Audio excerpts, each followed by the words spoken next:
The earth is the very essence of the human condition, and earthly nature, for all we know, may be unique in the universe, in providing human beings with a habitat in which they can move and breathe without effort and without artifice. The human artifice of the world separates human existence from all mere animal environment, but life itself is outside this artificial world, and through life, man remains related to all other living organisms. For some time now, a great many scientific endeavors have been directed toward making life also artificial, toward cutting the last tie through which even man belongs among the children of nature.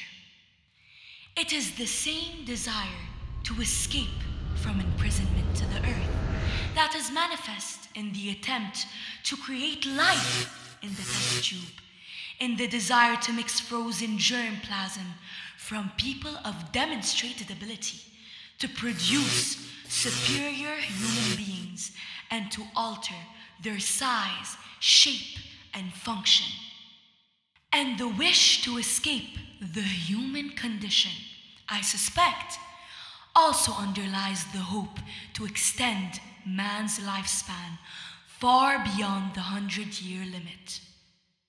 This future man, whom the scientists tell us they will produce in no more than 100 years, seems to be possessed by rebellion against human existence, a free gift from nowhere, which he wishes to exchange, as it were, for something he has made himself.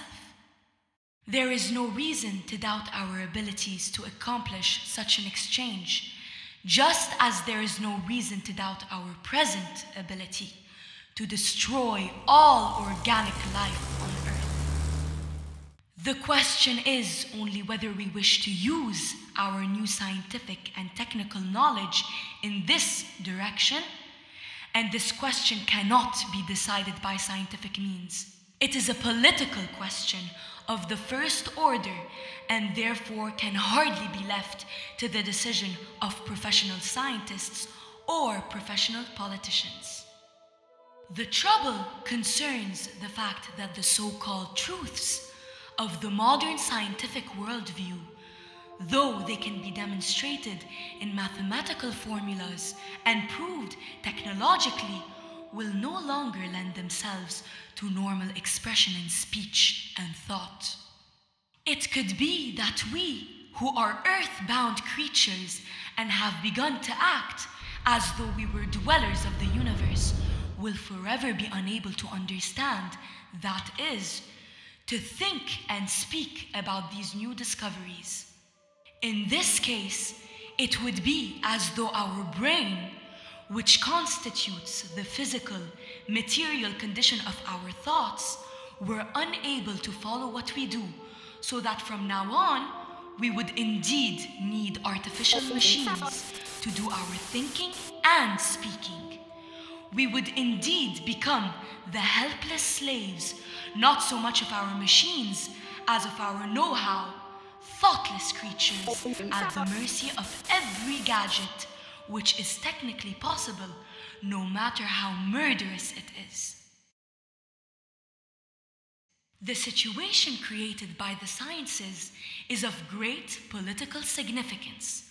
Wherever the relevance of speech is at stake, matters become political by definition, for speech is what makes man a political being.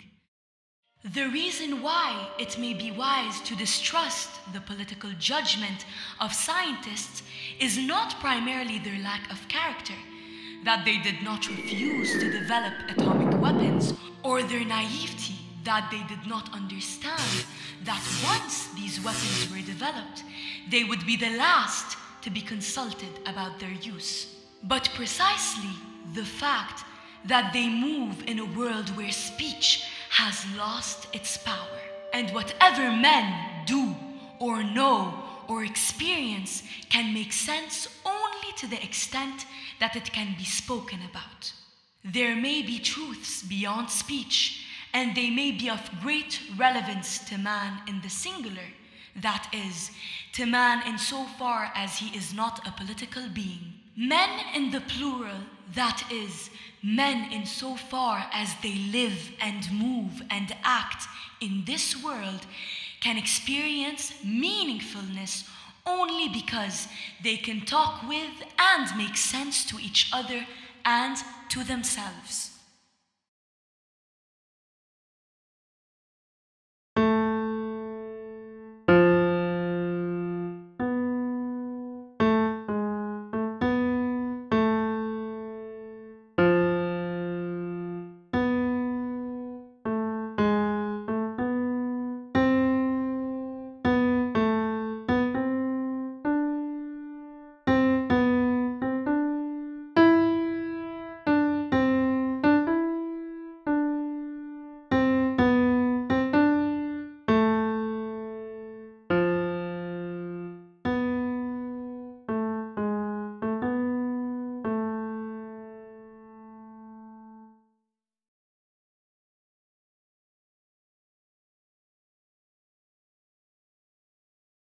Closer at hand, and perhaps equally decisive, is another, no less threatening event.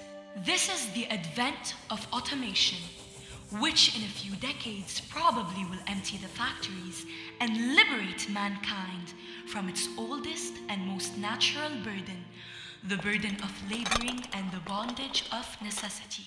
The modern age has carried with it a glorification of labor, and has resulted in a factual transformation of the whole of society into a laboring society. It is a society of laborers which is about to be liberated from the shackles of labor, and this society does no longer know of those other higher and more meaningful activities, for the sake of which this freedom would deserve to be won. Within this society, which is egalitarian, because this is labor's way of making men live together, there is no class left, no aristocracy of either a political or spiritual nature from which a restoration of the other capacities of man could start anew. Even presidents, kings, and prime ministers think of their offices in terms of a job necessary for the life of society, and among the intellectuals, only solitary individuals are left who consider what they are doing in terms of work and not in terms of making a living. What we are confronted with is the prospect of a society of laborers without labor, that is, without the only activity left to them. Surely nothing could be worse. I propose to designate 3 fundamental human activities: labor, work, and action. Labor is the activity which corresponds to the biological process of the human body, whose spontaneous growth, metabolism, and eventual decay are bound to the vital necessities produced by labor. Work provides an artificial world of things, distinctly different from all natural surroundings. Action, the only activity that goes on directly between men without the intermediary of things or matter, corresponds to the human condition of plurality, to the fact that men, not man, live on the earth and inhabit the world. While all aspects of the human condition are somehow related to politics, this plurality is specifically the condition of all political life. Thus, the language of the Romans, perhaps the most political people we have known, used the words to live and to be among men, or to die and to cease to be among men, as synonyms. But in its most elementary form, the human condition of action is implicit even in Genesis if we understand God's creation of Adam first, him, and and not then, so that the multitude of human beings becomes the result of multiplication. If men were endlessly reproducible repetitions of the same model, action would be unnecessary luxury. Plurality is the condition of human action because we are all the same, that is, human in such a way that nobody is ever the same as anyone else, whoever lived, lives, or will live. All human activities are conditioned by the fact that men live together, but it is only action that cannot even be imagined outside the society of men. Action alone is the exclusive prerogative of man. Neither a beast nor a god is capable of it. And only action is entirely dependent upon the constant presence of others.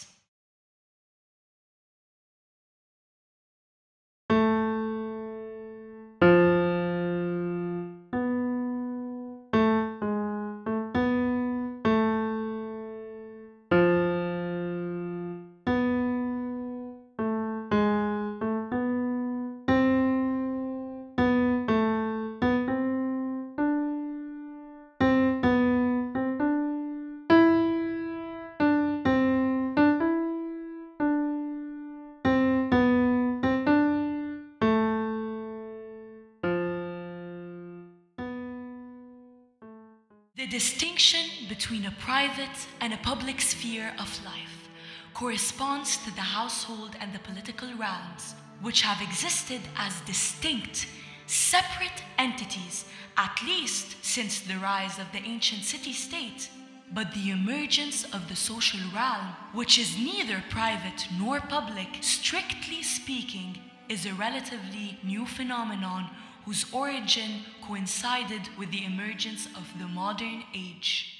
What concerns us in this context is the extraordinary difficulty with which we, because of this development, understand the decisive division between the public and the private realms, between the sphere of the polis, the city, and the sphere of household and family, and finally, between activities related to a common world and those related to the maintenance of life, a division upon which all ancient political thought rested as self-evident. In our modern understanding, the dividing line is entirely blurred because we see the body of peoples and political communities in the image of a family whose everyday affairs have to be taken care of by a gigantic nationwide administration of housekeeping. We therefore find it difficult to realize that according to ancient thought on these matters, the very term political economy would have been a contradiction in terms. Whatever was economic, related to the life of the individual and the survival of the species, was a non-political household affair by definition. What all Greek philosophers took for granted is that freedom is exclusively located in the political realm, that necessity is primarily a pre-political phenomenon characteristic of the private household organization. The polis was distinguished from the household in that it knew only equals, whereas the household was the center of the strictest inequality. To be free meant both not to be subject to the necessity of life or to the command of another, and not to be in command oneself. It meant neither to rule nor to be ruled. Thus, within the realm of the household, freedom did not exist, for the household head was considered to be free only insofar as he had the power to leave the household and enter the political realm, where all were equals. To be sure, this equality of the political realm has very little in common with our concept of equality. It meant to live among and to have to deal only with one's peers, and it presupposed the existence of unequals who, as a matter of fact, were always the majority of the population in a city-state. Equality, therefore, far from being connected with justice, as in modern times, was the very essence of freedom. To be free meant to be free from the inequality present in rulership and to move in a sphere where neither rule nor being ruled existed.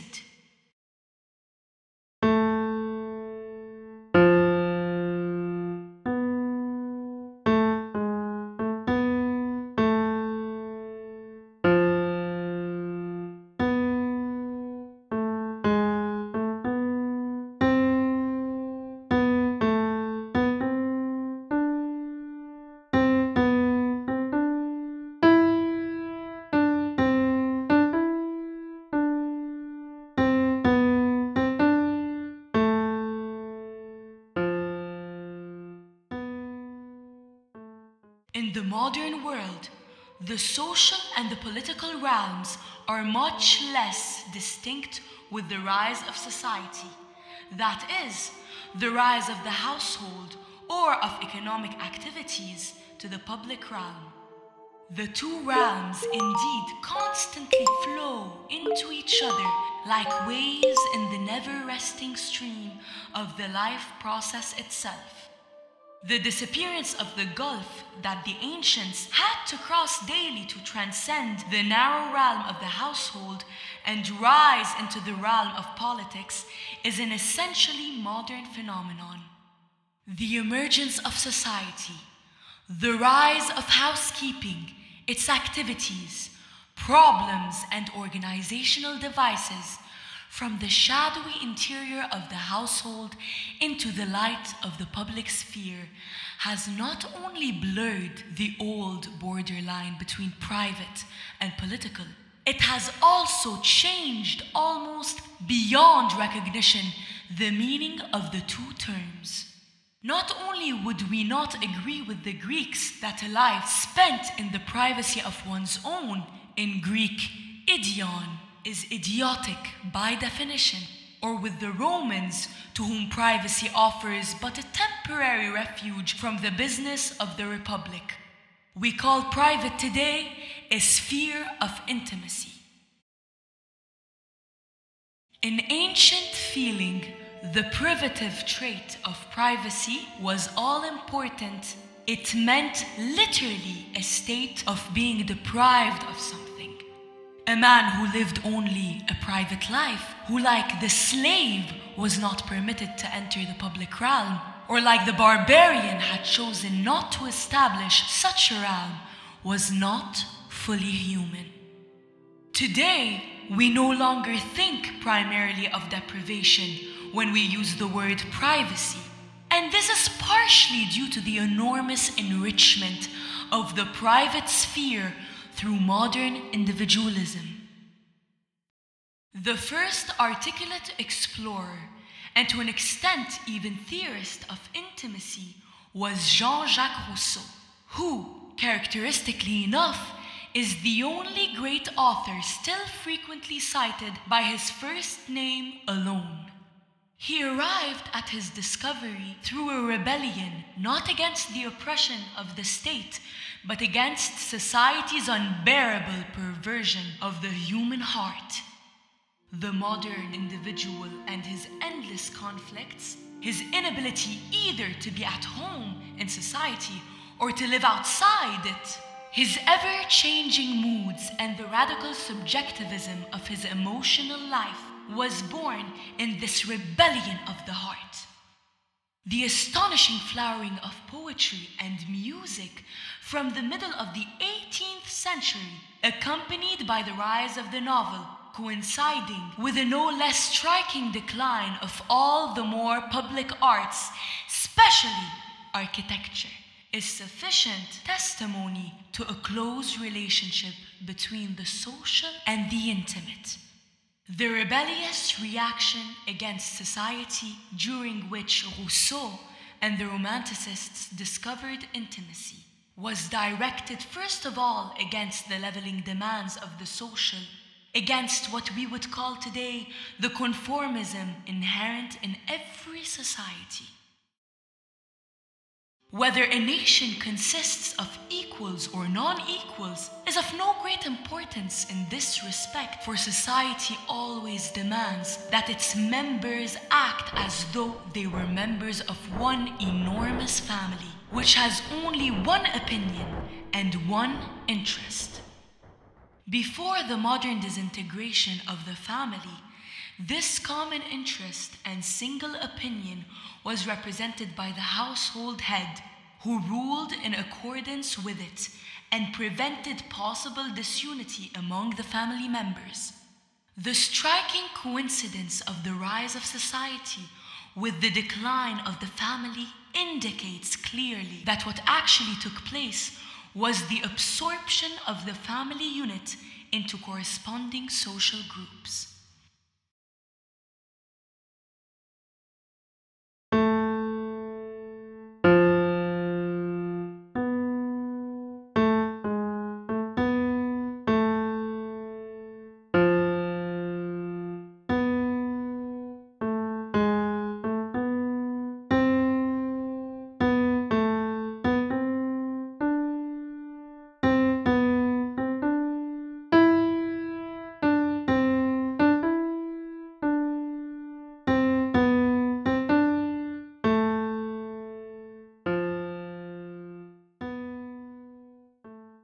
It is true that one man monarchical rule, which the ancients stated to be the organizational device of the household, is transformed in society as we know it today. When the peak of social order is no longer formed by the royal household of an absolute ruler into a kind of no-man rule. But this nobody, the assumed one interest of society as a whole in economics, as well as the assumed one opinion of polite society in the salon, does not cease to rule for having lost its personality.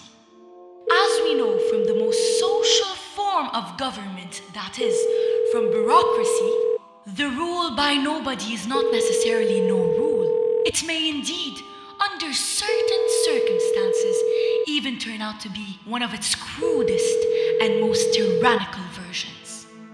It is decisive that society, on all its levels, excludes the possibility of action, which formerly was excluded from the household.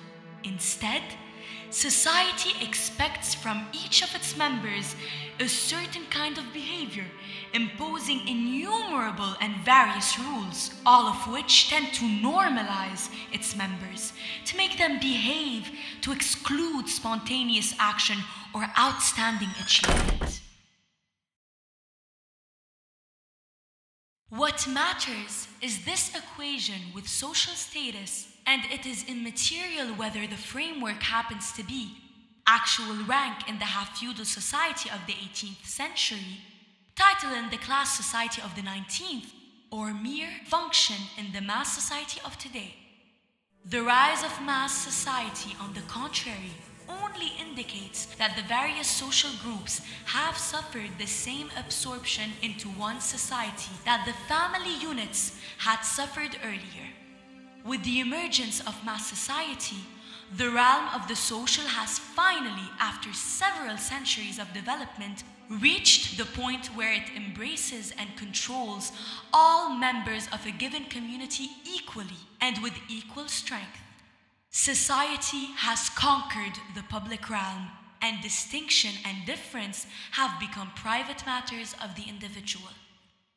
This modern equality, based on the conformism inherent in society, and possible only because behavior has replaced action as the foremost mode of human relationship, is in every respect different from equality in antiquity. To belong to the few equals meant to be permitted to live among one's peers.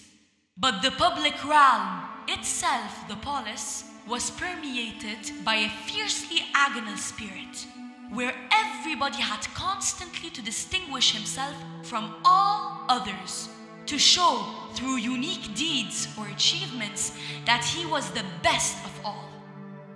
The public realm, in other words, was reserved for individuality.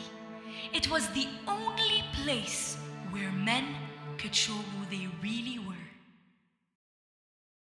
It is the same conformism, the assumption that men behave and do not act with respect to each other, that lies at the root of the modern science of economics, whose birth coincided with the rise of society and which, together with its chief technical tool, statistics, became the social science par excellence.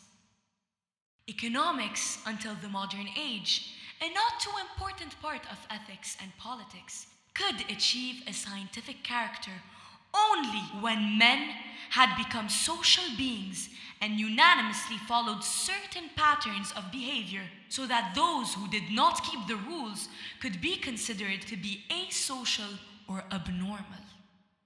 However, since the laws of statistics are perfectly valid where we deal with large numbers, it is obvious that every increase in population means an increased validity and a marked decrease of deviation. Politically, this means that the larger the population in any given body politic, the more likely it will be the social rather than the political that constitutes the public realm. The Greeks, whose city-state was the most individualistic and least conformable politic known to us, were quite aware of the fact that the polis, with its emphasis on action and speech, could survive only if the number of citizens remained restricted. Large numbers of people, crowded together, develop an almost irresistible inclination toward despotism, be this the despotism of a person or of majority rule.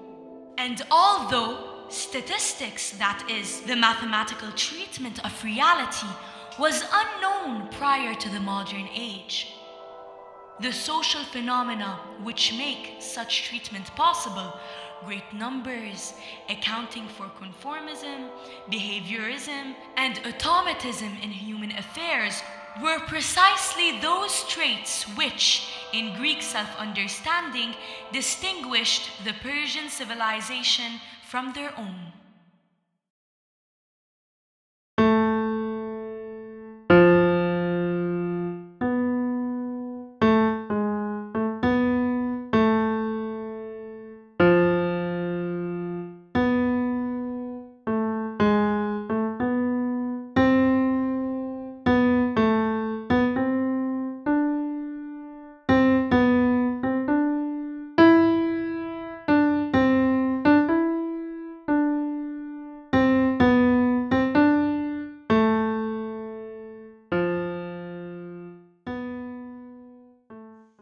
Everything that appears in public can be seen and heard by everybody and has the widest possible publicity.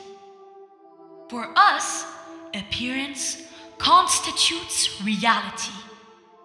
Even the greatest forces of intimate life, the passions of the heart, the thoughts of the mind, the delights of the senses, lead an uncertain, shadowy kind of existence, unless and until they are transformed, deprivatized, and de-individualized, as it were, into a shape to fit them for public appearance. The most current of such transformations occurs in storytelling and generally in artistic transposition of individual experiences. But we do not need the form of the artist to witness this transfiguration. Each time we talk about things that can be experienced only in privacy or intimacy, we bring them out into a sphere where they will assume a kind of reality. The presence of others who see what we see and hear what we hear assures us of the reality of the world and ourselves.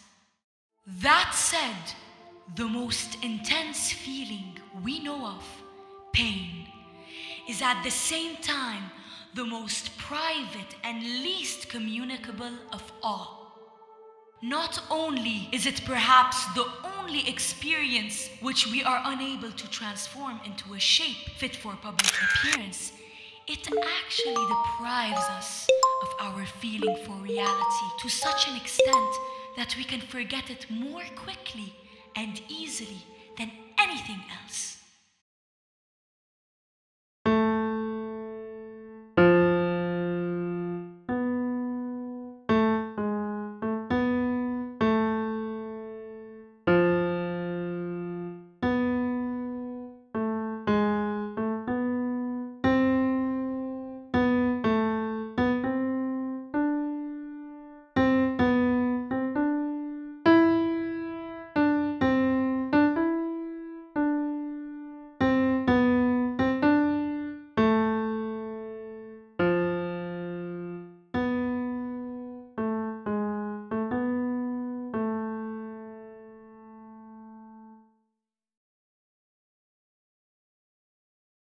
What makes mass society so difficult to bear is not the number of people involved, or at least not primarily, but the fact that the world between them has lost its power to gather them together, to relate and to separate them.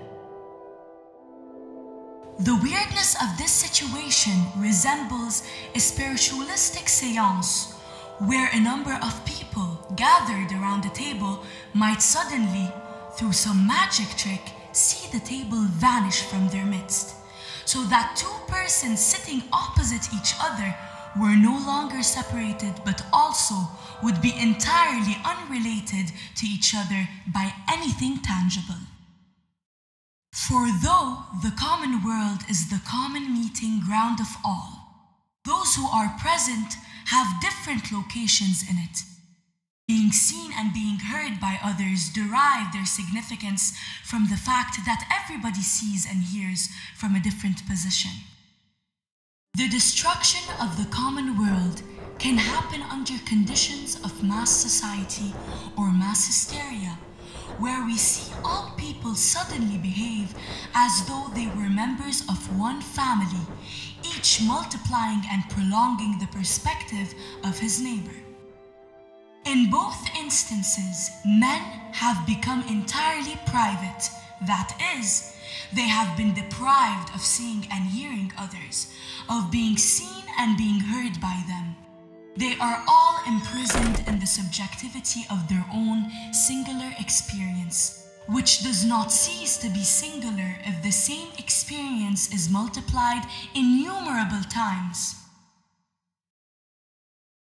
To live an entirely private life means above all to be deprived of things essential to a truly human life, to be deprived of the reality that comes from being seen and heard by others, to be deprived of an objective relationship with them that comes from being related to and separated from them through the intermediary of a common world of things, to be deprived of the possibility of achieving something more permanent than life itself.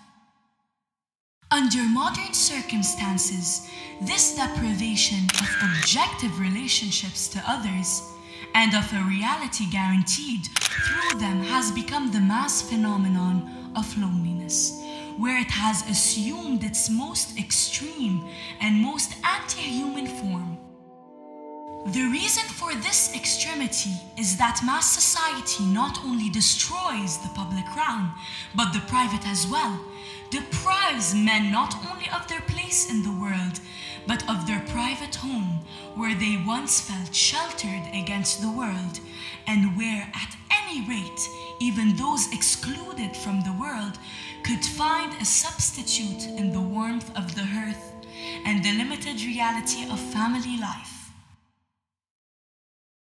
It is surprising at first glance, however, that the modern age, with its reversal of all traditions, with its glorification of labor as the source of all values, should not have brought forth a single theory in which the labor of our body and the work of our hands are clearly distinguished.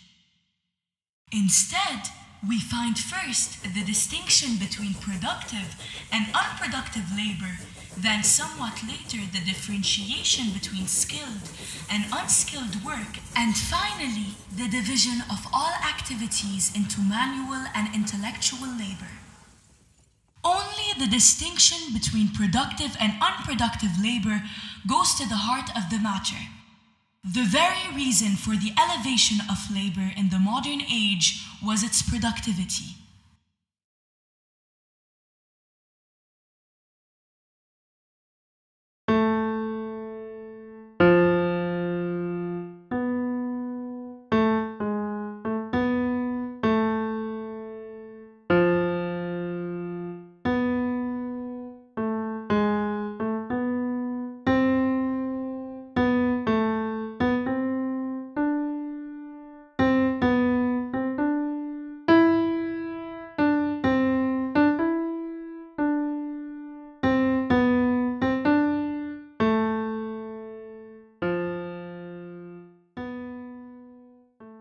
To act, in its most general sense, means to take an initiative, to begin.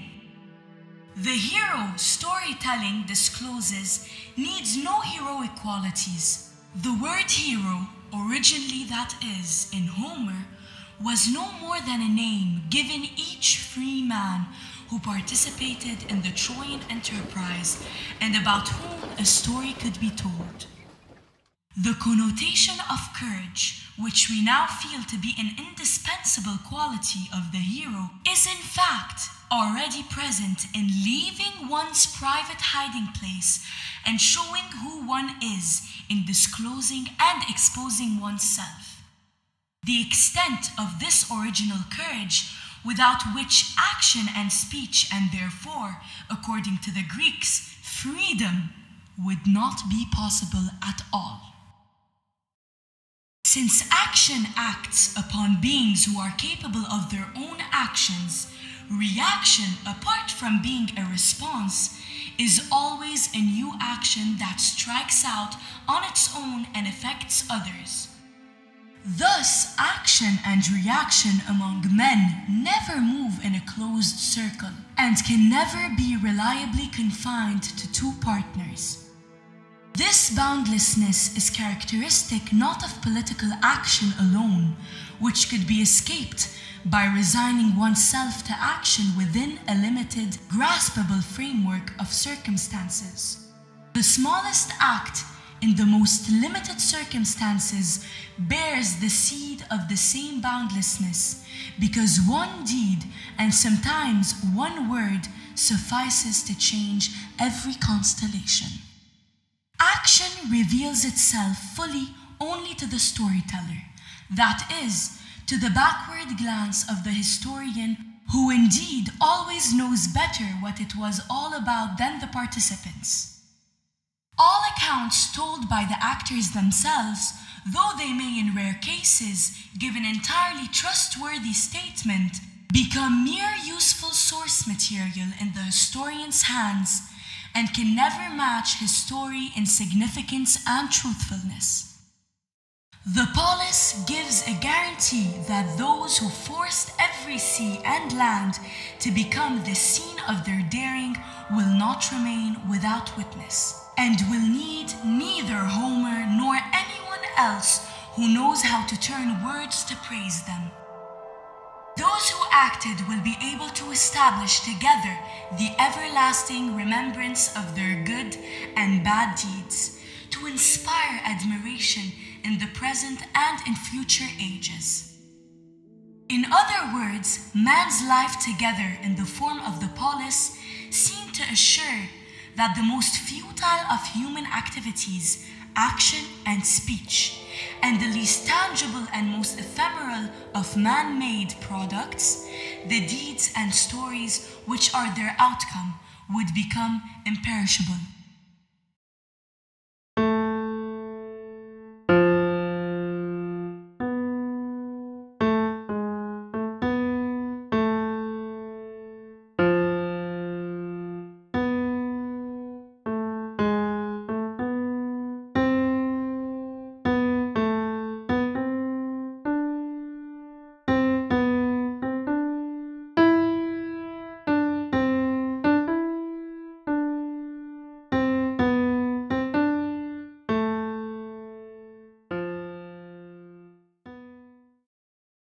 polis, properly speaking, is not the city-state in its physical location. It is the organization of the people as it arises out of acting and speaking together. And its true space lies between people living together for this purpose, no matter where they happen to be. This space does not always exist, and although all men are capable of deed and word, most of them, like the job holder in our world, do not live in it. To be deprived of it means to be deprived of reality, which humanly and politically speaking is the same as appearance. To men, the reality of the world is guaranteed by the presence of others, by its appearing to all. Wherever people gather together, it is potentially there, but only potentially, not necessarily and not forever. That civilization can rise and fall, that mighty empires and great cultures can decline and pass away without external catastrophes, is due to this peculiarity of the public realm, which, because it ultimately resides on action and speech, never altogether loses its potential character. What first undermines and then kills political communities is loss of power. Power is actualized only where word and deed have not parted company, where words are not empty and deeds not brutal, where words are not used to veil intentions but to disclose realities, and deeds are not used to violate and destroy, but to establish relations and create new realities. Montesquieu realized that the outstanding characteristic of tyranny was that it rested on isolation, on the isolation of the tyrant from his subjects, and the isolation of the subjects from each other through mutual fear and suspicion. And hence, that tyranny was not one form of government, but contradicted the essential human condition of plurality, the acting and speaking together, which is the condition of all forms of political organizations. It is only with the beginning of our century that great artists, in surprising unanimity, have protested against being called geniuses, and have insisted on the close relationships between art and handicraft. This protest, to be sure, is partially no more than a reaction against the vulgarization and commercialization of the notion of genius. But it is also due to the more recent rise of a laboring society, for which productivity or creativity is no ideal and which lacks all experiences from which the very notion of greatness can spring. What is important in our context is that the work of genius appears to have absorbed those elements of distinctness and uniqueness which find their immediate expression only in action and speech. The equality attending the public realm is necessarily an equality of unequals, who stand in need of being equalized in certain respects and for specific purposes. As such, the equalizing factor arises not from human nature, but from outside, such as money. The actual experience of sameness, however, occurs not only in isolation, but in utter loneliness, where no true communication, let alone association and community, is possible.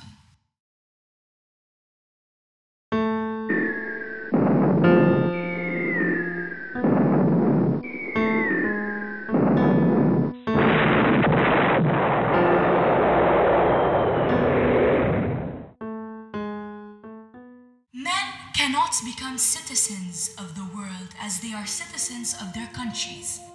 The rise of society brought about the simultaneous decline of the public as well as the private realm. But the eclipse of a common public world, so crucial to the formation of the lonely mass man, and so dangerous in the formation of the wordless mentality of modern ideological mass movements, began with the much more tangible loss of a privately owned share in the world. Historically, it is more than probable that the victory of the Christian faith in the ancient world was largely due to this reversal, which brought hope to those who knew that their world was doomed with a new message about immortality. This reversal could not but be disastrous for the esteem and the dignity of politics. Political activity, which up to then had derived its greatest inspiration from the aspiration toward worldly immortality, now sank to the low level of an activity subject to necessity, destined to remedy the consequences of human sinfulness on one hand, and to cater to the legitimate wants and interests of earthly life on the other. Aspiration toward immortality could now only be equated with vainglory. Such fame as the world could bestow upon man was an illusion, since the world was even more perishable than man. Thought itself, when it became reckoning with consequences, became a function of the brain, with the result that electronic instruments are found to fulfill these functions much better than we ever could. Action was soon, and still is, almost exclusively understood in terms of making and fabricating, only that making, because of its worldliness and inherent indifference to life, was now regarded as but another form of laboring. For even now, laboring is too arrogant, too ambitious, a word for what we are doing or think we are doing in the world we have come to live in. The last stage of the laboring society, the society of job holders, demands of its members a sheer automatic functioning, as though individual life had actually been submerged in the overall life process of the species. And the only active decisions still required of the individual were to let go, so to speak, to abandon his individuality and acquiesce in a dazed, tranquilized, functional type of behavior.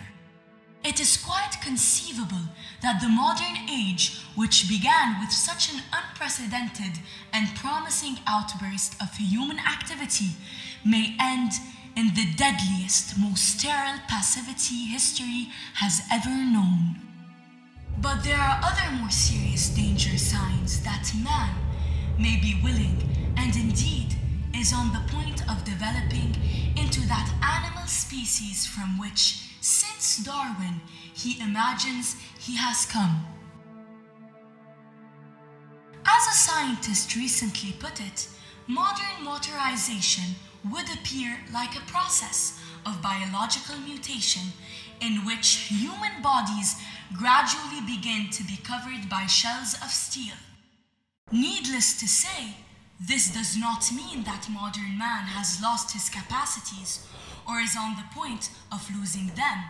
Men persist in making, fabricating, and building, although these faculties are more and more restricted to the abilities of the genius, so that the parallel experiences of worldliness escape more and more the range of ordinary human experience. Thought, finally, is still possible and no doubt actual wherever men live under the conditions of political freedom. Unfortunately, and contrary to what is currently assumed about the proverbial independence of thinkers, no other human capacity is so vulnerable.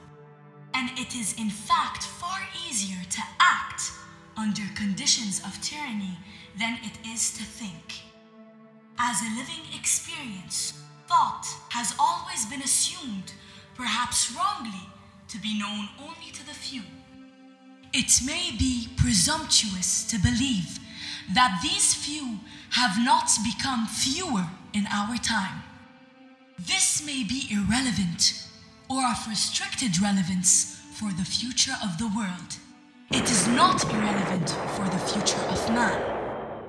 And the future of man is tied to his ability or inability to think. The sad truth, after all, is that most of the evil committed in our world is done by people who never make up their minds to be good or evil, who never dedicated to their actions a single shred of thought, and yet so few of us remember that the smallest of thoughts, and therefore the smallest of acts, suffice to change a whole constellation.